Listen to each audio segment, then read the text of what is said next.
de Mateus.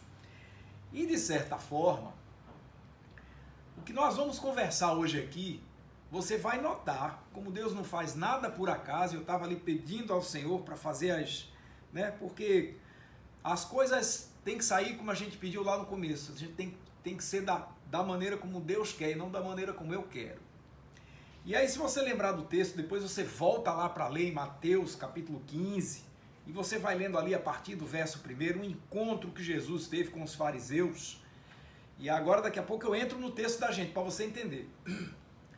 E aí as pessoas foram perguntar a Jesus por que é que os discípulos dele não cumpriam a tradição. E qual era a preocupação deles?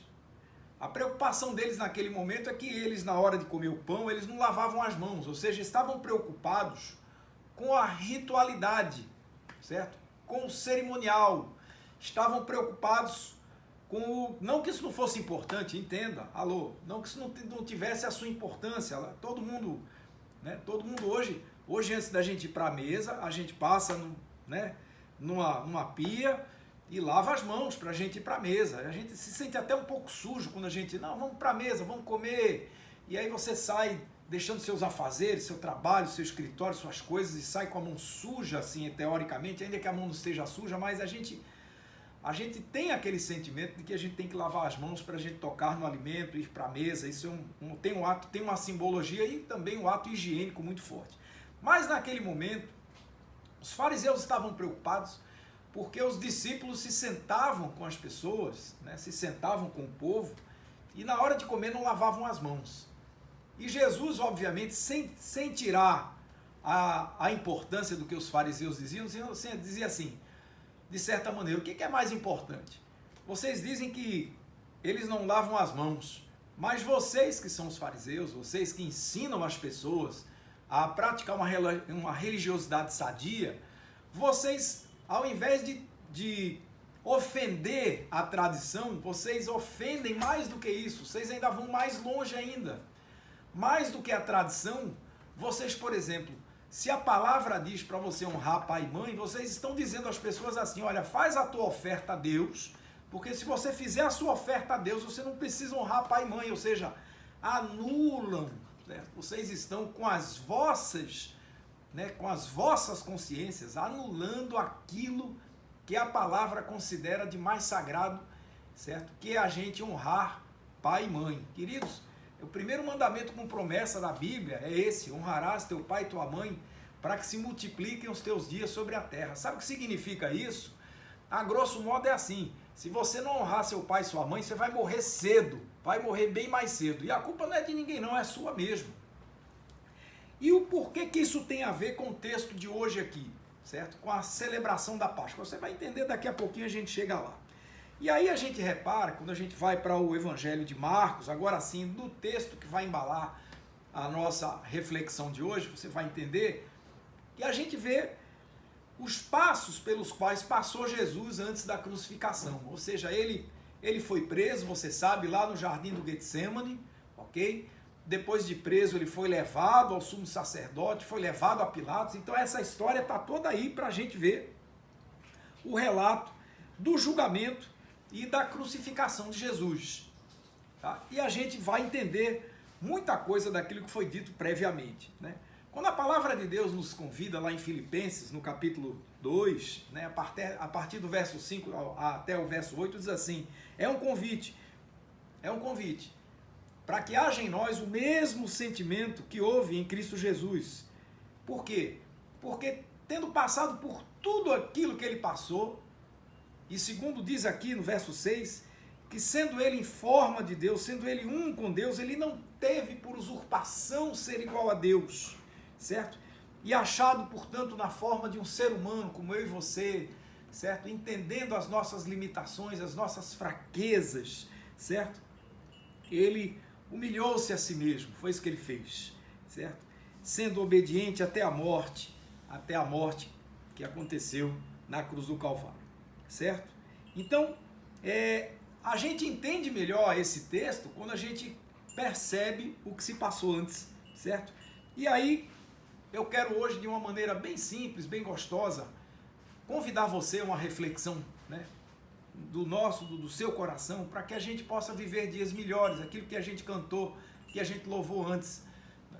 Que a gente possa ir além, certo? O Senhor tem nos dado condições, irmãos, de irmos muito mais além, certo? Se você quer ir além, além das suas possibilidades, além daquilo que os seus olhos enxergam, além daquilo que a pandemia está mostrando a você, porque o ser humano está enxergando do seu jeito, mas aquele que tem a sua fé posta no Senhor, esse enxerga mais longe, esse consegue dar um passo mais adiante, esse consegue, pela graça e pela fé de Deus, dar um passo muito mais eficiente, se o seu coração estiver no Senhor e se você estiver no centro da vontade de Deus para a sua vida.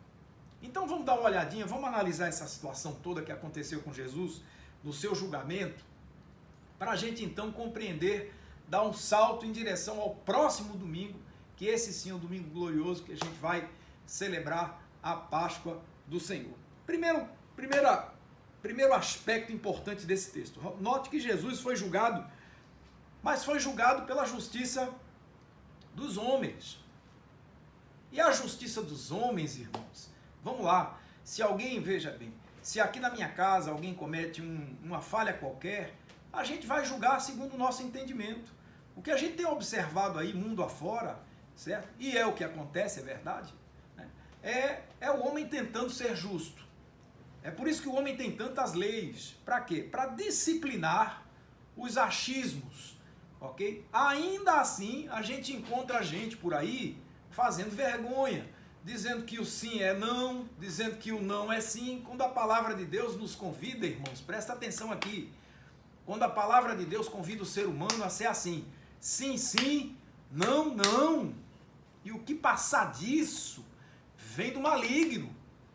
Então a gente olha hoje, eu tenho certeza que você, olha, eu não estou aqui fazendo política, pelo amor de Deus, mas eu tenho certeza que todo brasileiro nesses últimos dias tem olhado, certo, para a justiça dos homens e tem se chocado muitas vezes. A gente tem se chocado. Por quê? Porque o ser humano é assim, irmãos. A justiça do homem é uma justiça corrupta, não porque ela seja corrupta na sua essência, de forma alguma. A justiça dos homens, ela tenta, através das leis, exercer a justiça da melhor maneira possível. Olha, eu tenho pessoas... Eu sou casado com uma promotora pública, com uma procuradora pública. Nós temos aí, acompanhando a nossa celebração, nosso querido Francisco Dirceu, nossos irmãozinhos do Ministério Público, gente ligada, né?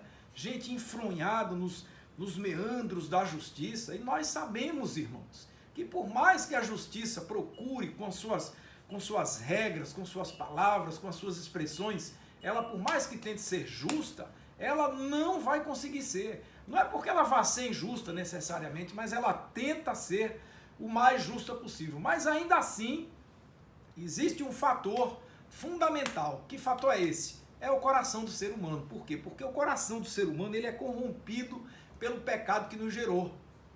E aí é por isso que acaba azedando o caldo. E é por isso que a justiça dos homens foi essa justiça que jogou Jesus. Essa justiça corrupta, certo? Essa justiça que, ainda que se esforce por todos os meios fazer a coisa da melhor maneira possível, ainda assim ela está impregnada, certo, das impressões humanas. Por quê? Porque é o ser humano falho, feito eu e você, que vai tomar as decisões. Olha o que o profeta Isaías, eu gosto desse trecho, você repara o seguinte, Isaías lá no capítulo 64, ele diz no verso 6 o seguinte, presta atenção, diz assim: todos nós somos como o imundo, e todas as nossas justiças são como trapo de imundície. Olha, você sabe o que é trapo de imundície na Bíblia? Trapo de imundície, irmãos, é aquilo, era o pano que as mulheres usavam para absorver aquilo que era fruto do período menstrual, tá certo?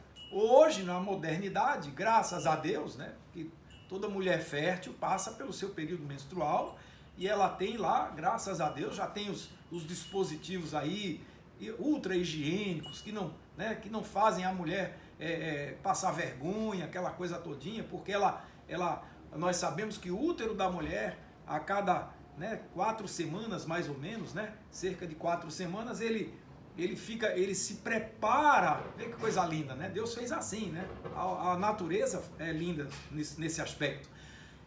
O útero se prepara para receber o embrião, certo? Que é fruto da junção do óvulo feminino com o espermatozoide masculino, tá certo? Gera-se o embrião e esse embrião vai passar a gestação se desenvolvendo no útero, ou seja, o útero se prepara para isso. Se esse fato não acontece, todo aquele arcabouço, todo aquele, vamos dizer, o fofinho do berço, né? O sangue que gerou, que impregnou toda a mucosa uterina, que não foi necessário para usar enfim, nutrir aquele embrião nos seus primeiros momentos, tudo aquilo é limpo, certo? Tudo aquilo, a natureza mesmo limpa tudo aquilo e esse sangue, esse excesso de mucosa, certo? Esse excesso de células, ele sai e a mulher menstrua todo mês. Então, Isaías está dizendo o seguinte, certo? Que naquele tempo não tinha o que tem hoje.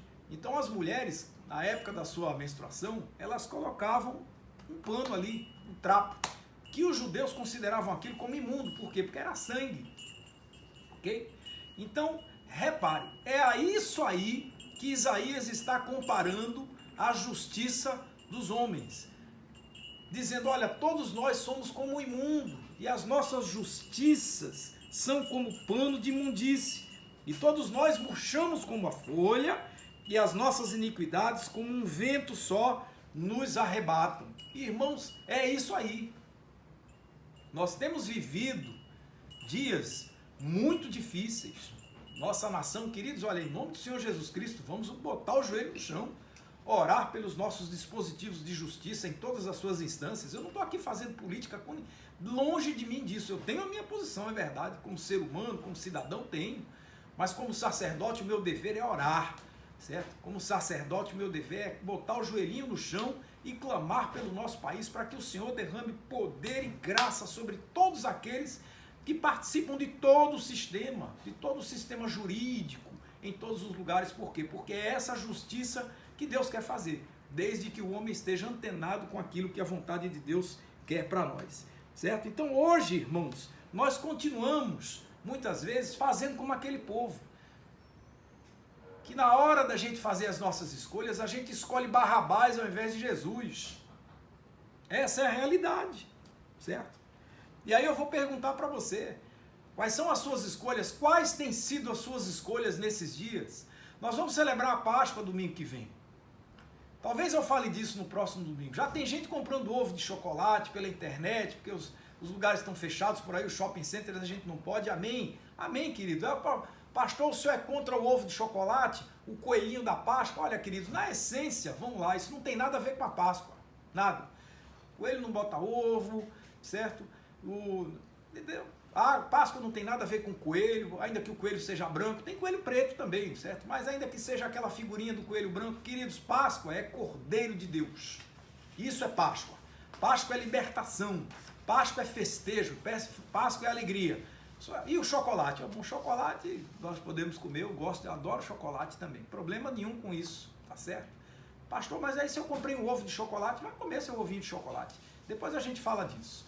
Tá entendendo? Então, irmãos, olha, é tempo, é hora da gente, mais do que tempo, da gente parar e fazer essa boa reflexão sobre as escolhas que nós temos feito. Por quê? Porque todas as escolhas que você for fazer, elas vão dizer respeito à sua vida futura. O que você está construindo hoje, a edificação que você está fazendo hoje, você vai dispor dela amanhã.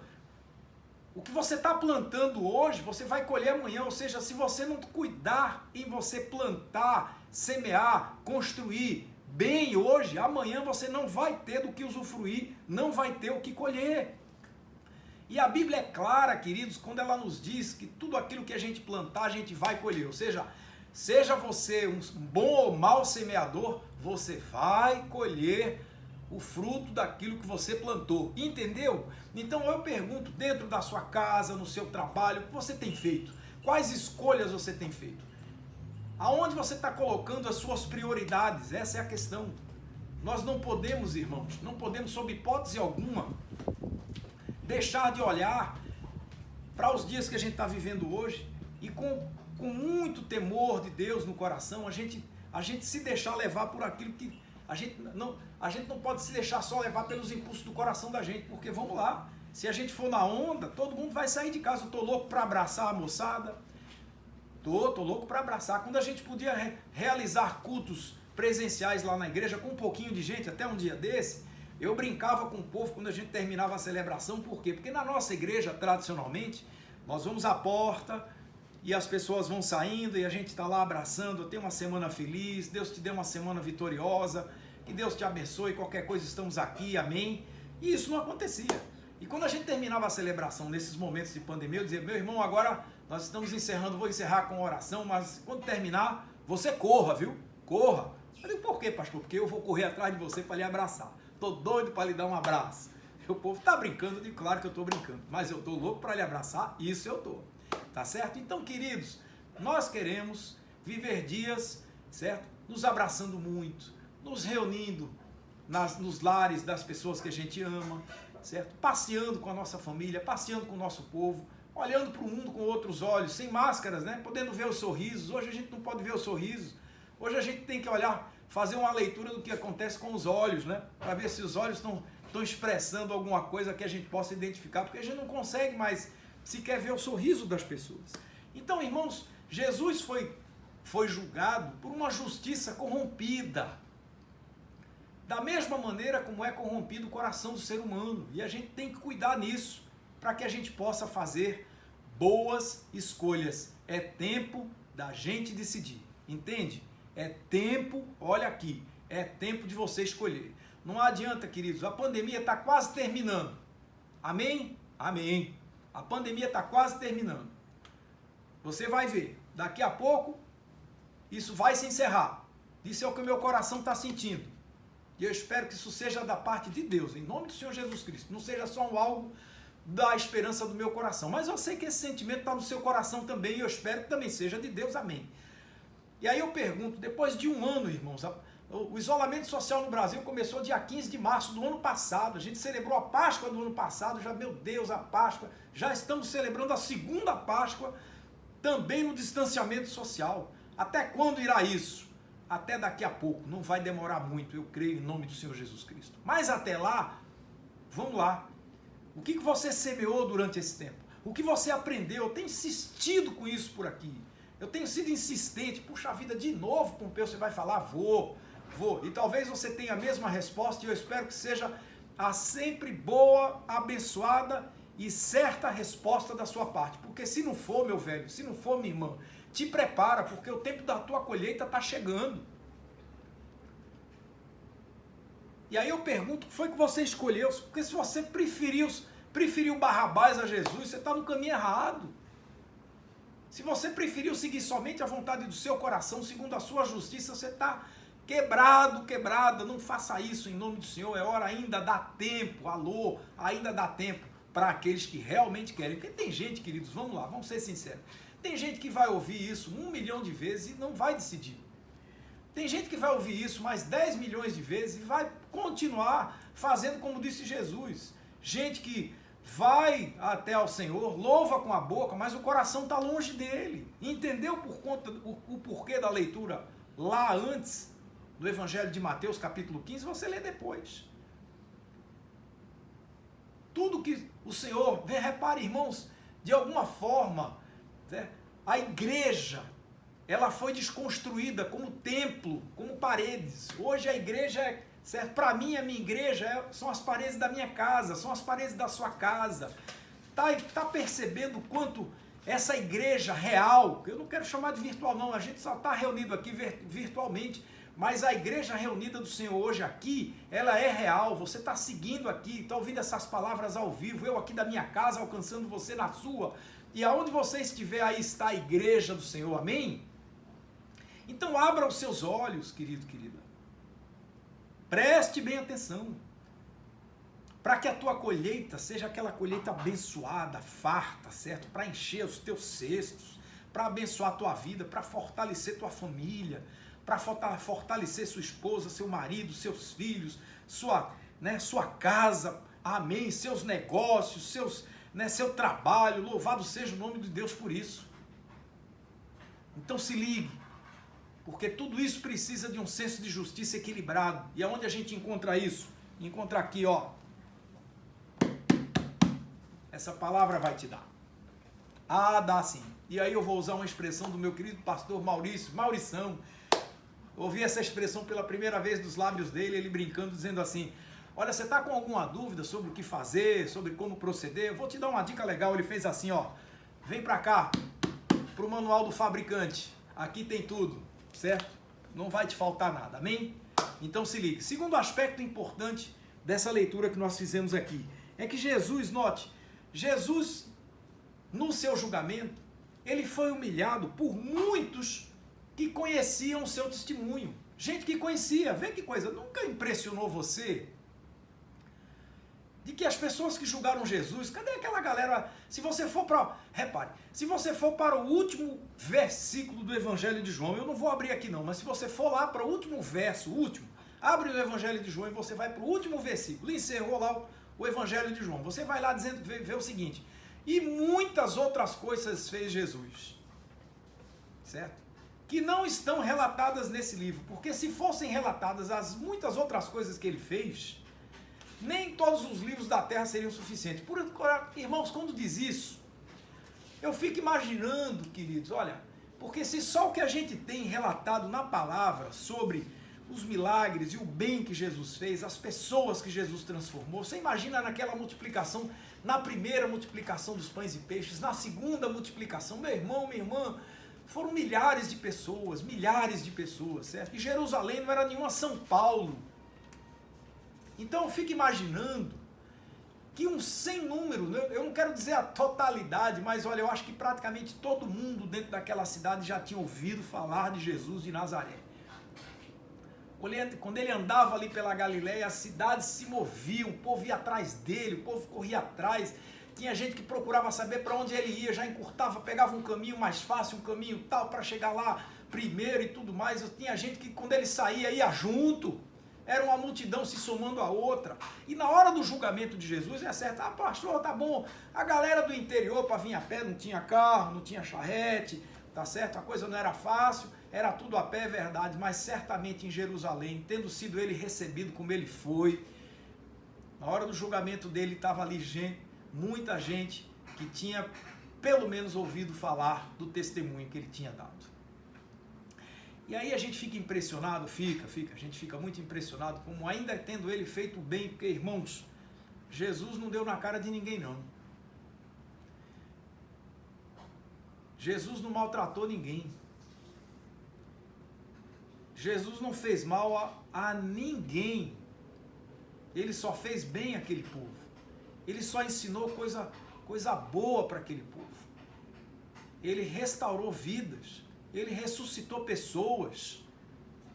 Você imagina as pessoas que tinham participado de um velório, sabe? Imagina, eu fico imaginando, quando eu vejo aquele último verso do Evangelho de João, eu fico imaginando o sem número de pessoas que ele ressuscitou, ainda que não estão nem relatadas aqui. Aquelas famílias que convidaram os amigos, os irmãos para irem lá, né, fazer o velório, certo? Porque fulano morreu, fulana morreu, a pessoa viu o corpo dela enrolado no lençol, certo? Tocou ali, talvez não tenha tocado, mas sabia que estava ali o corpo dele ou dela, e depois essa pessoa voltou à vida. É um negócio assim, monstruoso.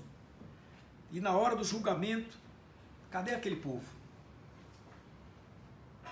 Na hora de ser julgado, na hora das pessoas dizerem assim, solta Jesus.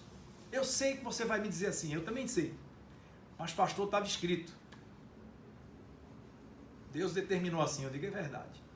Mas nem assim tira do meu coração o fato de eu ficar impressionado com a realidade de que, tendo Jesus feito tanto bem àquele povo, ainda ali naquela hora as pessoas escolheram libertar Barrabás. A verdade, irmãos, é que Jesus, no seu amor e na sua presciência de todas as coisas, ele disse de si próprio, dizendo, eu sou a luz do mundo, a realidade é essa. Eu vou usar aqui uma expressão que eu ouvi de uma orientadora minha, muito querida, a doutora Terezinha, médica veterinária que fez parte da minha vida, e ela dizia assim, às vezes as pessoas se incomodam muito umas com as outras porque algumas conseguem, aliás, muitas conseguem jogar luz na mediocridade dos outros. É por isso que você encontra um sem número de pessoas invejosas, é por isso que você encontra um sem número de pessoas doentes, adoecidas, porque tendo potencial para ir muito mais além, como nós louvamos lá no começo, se recusam a dar o passo.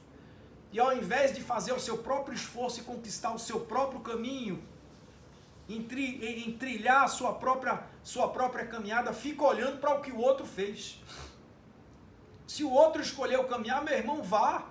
Quem sabe você já passa, daqui a pouco você está olhando para aquele que você estava admirando, você foi mais além, você foi mais longe.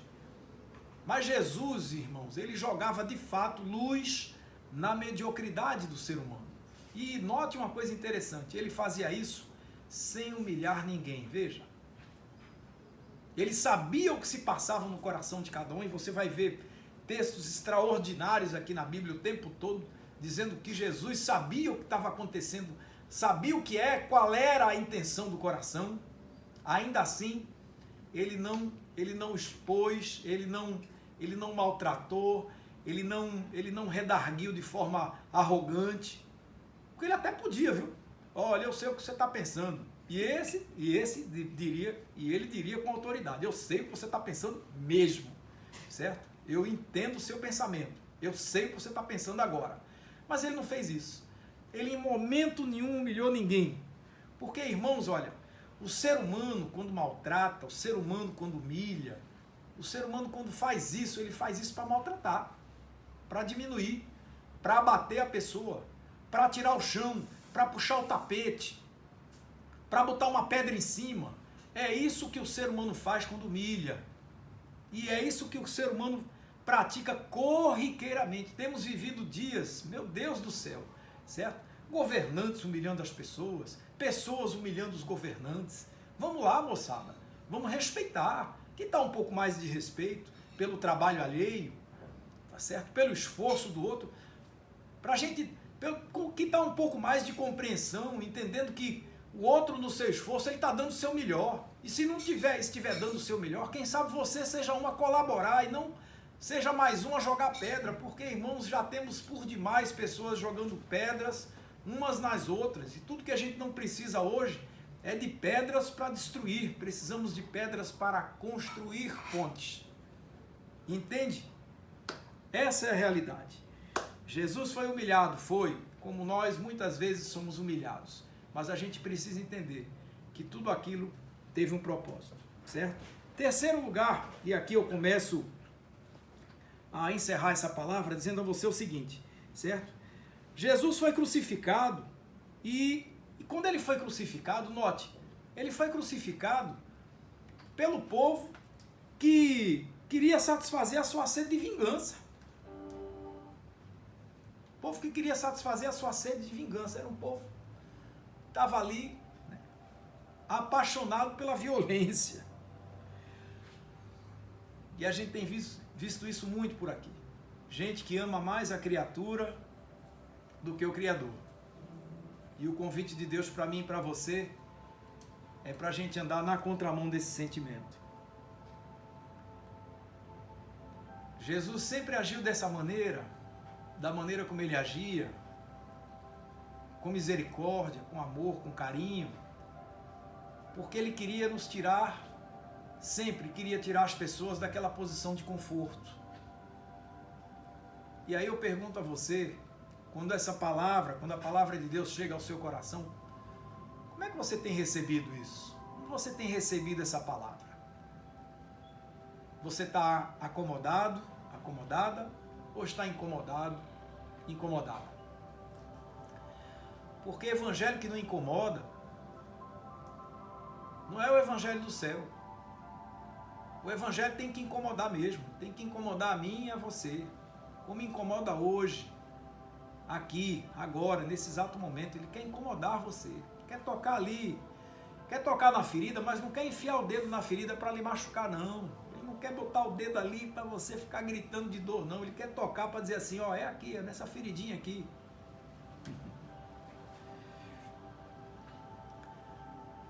Jesus foi crucificado pelo povo que queria se livrar daquele incômodo, certo? Daquele que expunha a sua própria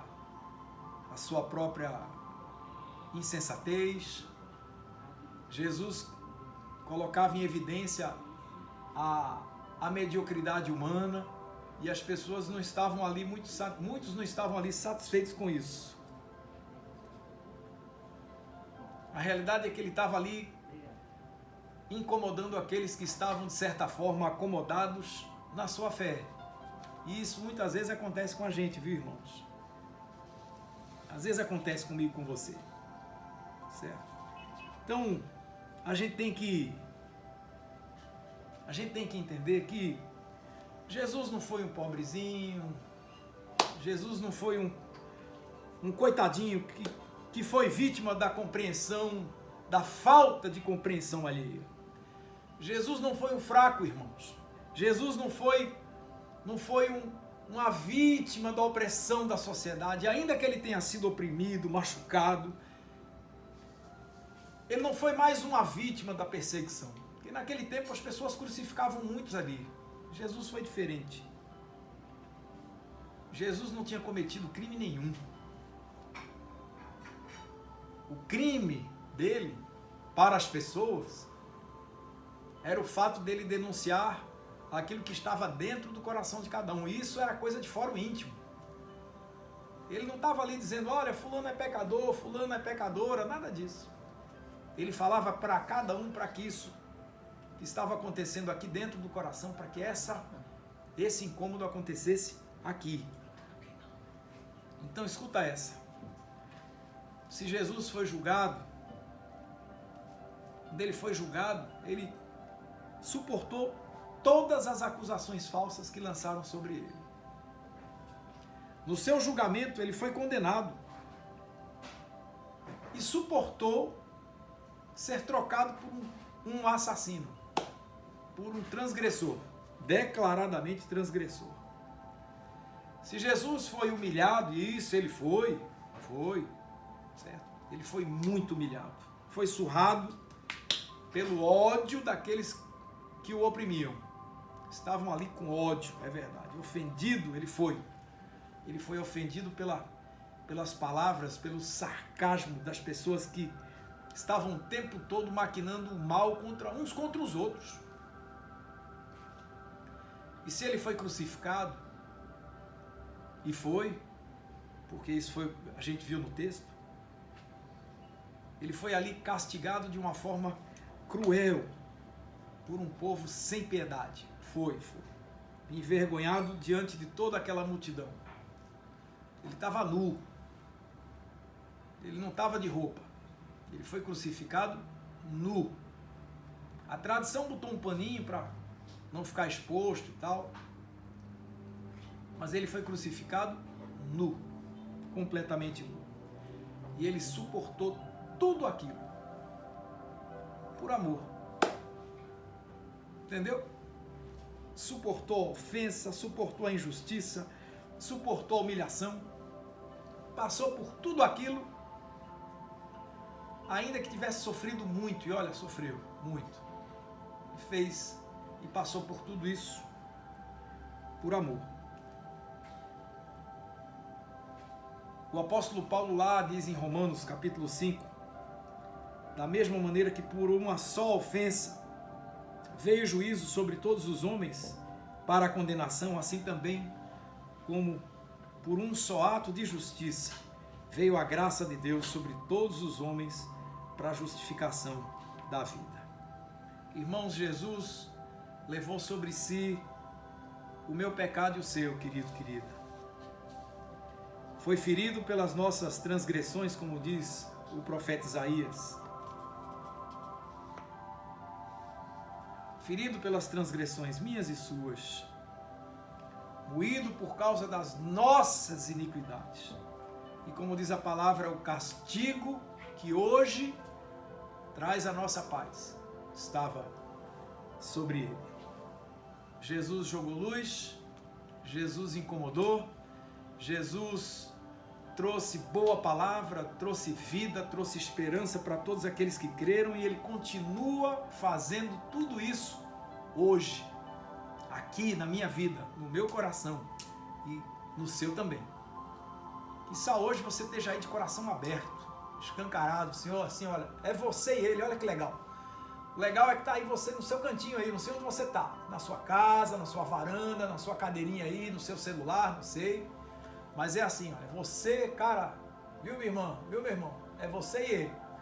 É só isso, não precisa de mais nada.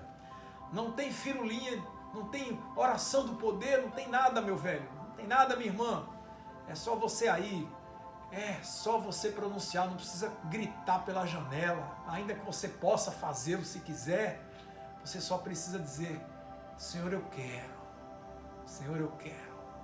Eu desejo isso para mim. Eu quero teu senhorio na minha vida. Eu quero pedir perdão por todos os meus erros. Eu quero pedir perdão, Senhor, pelas muitas vezes que fiz um julgamento equivocado. Senhor, me perdoa pelas muitas vezes que, ainda que meu entendimento tenha me dado clara evidência sobre as situações, ainda assim eu escolhi os impulsos do meu coração e fiz o que era mal diante dos teus olhos. Ó Deus, me perdoa pelas muitas vezes que eu escolhi Barrabás a ti.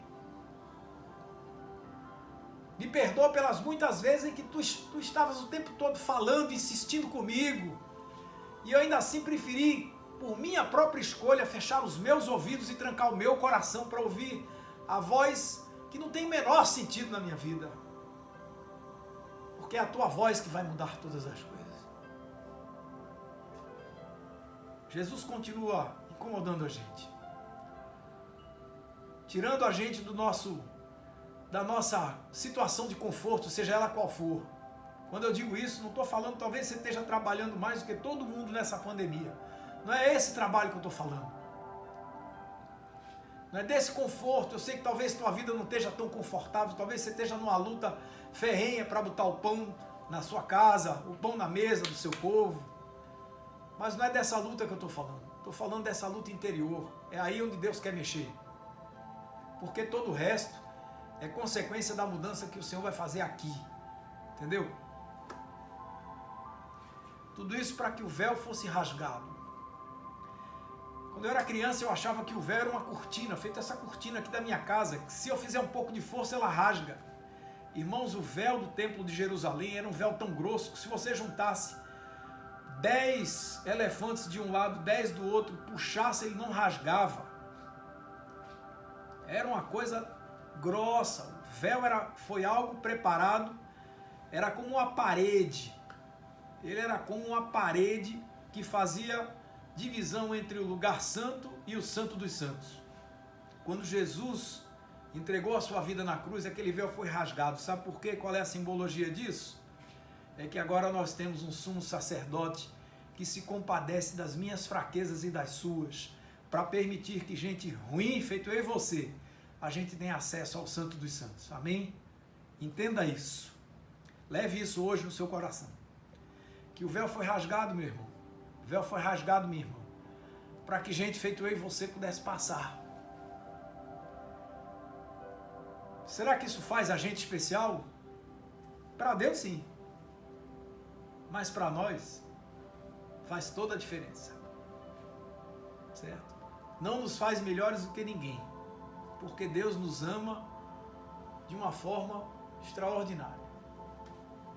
Então o véu foi rasgado para dar passagem a mim e a você, para gente atrapalhada, troncha, ruinzinha de serviço, orgulhosa, fraca no seu senso de justiça, que fica o tempo todo aqui acolá dando cabeçada na parede, murro em ponta de faca, à toa.